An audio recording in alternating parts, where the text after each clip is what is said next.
তুমি যদি বন্ধু গান দেখে মজা পাও, নর্তকী দেখে মজা পাও, আল্লাহর কসম আমি সেজদা দিয়ে তার চাইতে বেশি মজা পাই। কসম করি, নিরানন্দ জিন্দিগি পালন করি, তুমি এটা ভাবব না।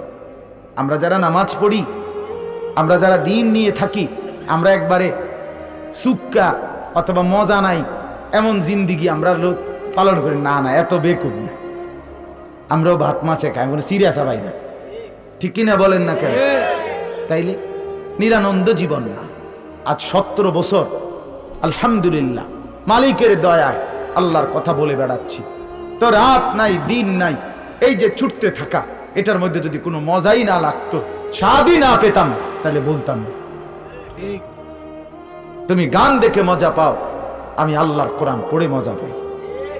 ওই বোন নর্তকী দেখে মজা পায়, নাটক আর সিনেমা দেখে হাজারো পুরুষ, হাজারো মুসলমান নিজেদের ঘরে সিনেমার নাটক দেখে, রঙিন টেলিভিশনে রাত 12টা 1টা 2টা পর্যন্ত হিন্দি সিরিয়াল দেখে, নর্তকীর জিনার ব্যভিচার দেখে মজা পায়। আল্লাহর কসম, ওই পৃথিবীতে এই দেশে হাজারো মোমেন মুসলমান সেই একই রাতে তাহাজ্জুদের সেজদা দিয়ে মজা পায়। চলো মিয়া, তোমারটাও মজা, আমারটাও মজা, এই মজায় মজায় আগাও। হাসরের ময়দান অচিরেই দোস্ত, খুব কাছাকাছি। সেদিন প্রমাণ হবে কার মা আছে কার মা নাই। কেমনে রাইত হয়, কেমনে দিন হয়, তখনই টের পাওয়া যায়। যদি বলে না কোন সময় হইব কিয়ামত, আচ্ছা মনে করেন না আরো 200 কোটি বছর পরে হইব, কিন্তু আমনে তো এর আগে মরে যাবে। আমনে মরলে পৃথিবী আর থাকলে কি না থাকলে কি, কথা বোঝেন না? আমি তো গেছি গে। মনে করেন আমার মৃত্যুর পরে যদি পৃথিবীর সব মানুষ উন্নত হইয়া চাঁদের দেশে জায়গা, মনে করে এখন আর মাটির কেউ থাকে না, সবাই মঙ্গল গ্রহে থাকে, তো থাকলো আর আমার লাভ কি? কথা বলেন না? আমি তো নাই, আমি তো শেষ। তো পৃথিবী আধুনিক হইলে কি, বিল্ডিং ভাঙ্গে আরো দালান হইলে কি, আমি তো নাই। এই জন্য বললাম ভাবতে শিখেন, আল্লাহর কোরআনকে কদর করেন জীবনে। এই আপনারা আমারে অনেক মহব্বত করেন, আমি জানি। আমিও আপনাদেরকে দিল দিয়া মহব্বত করি। মুরাদনগরের প্রতি ইঞ্চি মাটির সাথে আমার ভালোবাসার সম্পর্ক, এটা আমার একটা পেরেশানির মহব্বত। আজ সেই কতদিন থেকে, সেই 2004 সালে আমি প্রথম আসছি এই মুরাদনগর সোনাকান্দা মাদ্রাসায়। তো সেই থেকেই সম্পর্ক আজ পর্যন্তই ধারাবাহিক, আল্লাহ আনাইছেন আলহামদুলিল্লাহ। এই জন্য বললাম, মহব্বতের দাবিতে বললাম, ভালোবাসার দাবিতে বললাম। অনেক মুখ আমি চিনি, অনেক ভাইকে আমি মহব্বত করি, আমারে মহব্বত করেন। এই মহব্বতের সব কিছুর বিনিময় আবেদন একটাই, চলেন আপনি আমি সবাই মিলে ইসলামকেই মানি, আল্লাহকেই মানি, রসুলকেই মানি, কোরআনকেই মহব্বত করি। এখানেই আমাদের সুখ। দুশ্মন যত, আমি সবসময় বলি বাজান, তুমি যদি রং ধরতে ধরতে দুশ্মনের, কাফের আর মুশরিকদের পুরাপুরি অনুকরণ করো, ওরা মুসলমান পরিচয় দিলেই জুলুম আর নির্যাতনের সময় তোমারে ছাড়বে না, তোমারে ছাড়বে না। এটা সত্য কথা, এটাই বাস্তবতা। ফিলিস্তিনে ইসরায়েলের ইহুদি কুত্তারা প্রতিদিন মুসলমানকে মারছে, প্রতিদিন। ওইখানে দাড়ি কাটা মানুষও আছে, প্যান্ট শার্ট ফিন্দিন না মুসলমানও আছে, যাদের রক্তে ভাসতেছে। ওরা ছাড়ে নাই। ওরা তো কমপক্ষে এটা ছাড় দেওয়া উচিত ছিল যে এই লোকটার তো দাড়ি টাড়ি শেভ করা, প্যান্ট শার্ট পরা, এটা তো আমগো তরিকার লোক, কমপক্ষে বাহ্যিক একটা মিল আছে, তারে ছেড়ে দিই। দুশ্মন বলে না ছাড়বি না, তো যেহেতু বলে মুসলমান, তো তারাও জবাই করে দেয়। অতএব দুশ্মন কোনদিন আমাদের প্রিয় হবে না। আমাদের প্রিয় আল্লাহ, আমাদের প্রিয় রাসূলুল্লাহ সাল্লাল্লাহু আলাইহি ওয়াসাল্লাম, আমাদের প্রিয় মক্কা, আমাদের প্রিয় মদিনা, আমাদের প্রিয় কোরআন, আমাদের প্রিয় রাসূলুল্লাহ সাল্লাল্লাহু আলাইহি ওয়াসাল্লামের হাদিস, আমাদের প্রিয় মসজিদ, আমাদের প্রিয় মাদ্রাসা। ঠিক কিনা বলেন না কেন? এটাই আমাদের।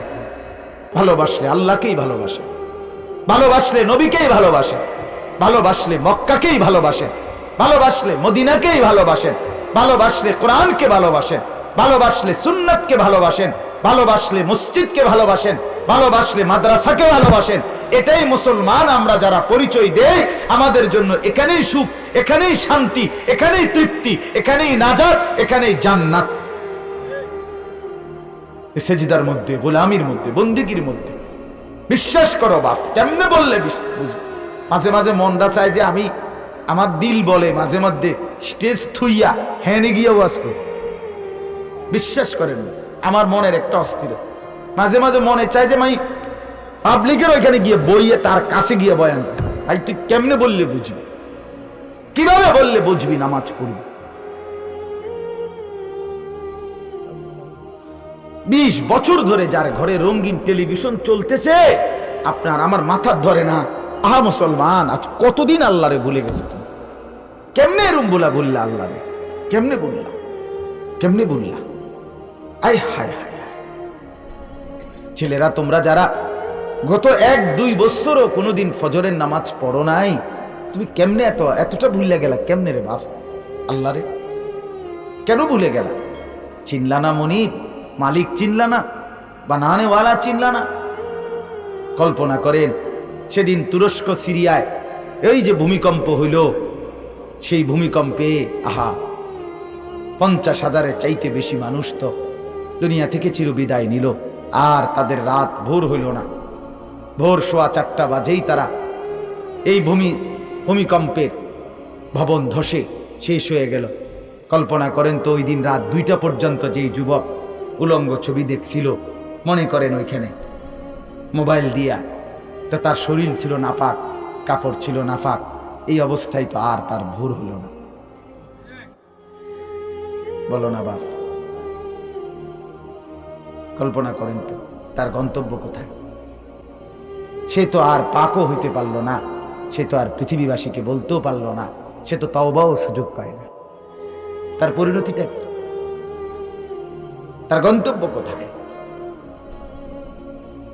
মনে করেন এরকম সেদিন রাতে যত লক্ষ মানুষ, কত মানুষ রাত্রিবেলা শেষ, মুসলমানের সমাজের শেষ আমল রাত্রে টেলিভিশন রিমোট টিপে দেখতে দেখতে দেখতে দেখতে যখন ক্লান্তি আসে তখন ঘুমায় যায়, ঠিক না?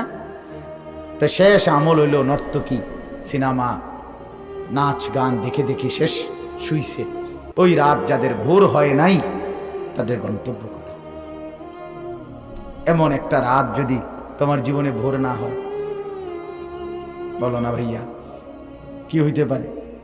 তুরস্কের ভূমিকম্প যদি আমরা শুনি, তা আমাদের ভূমিকম্পের কথাও তো তারা শুনতে পারে, হতে পারে না?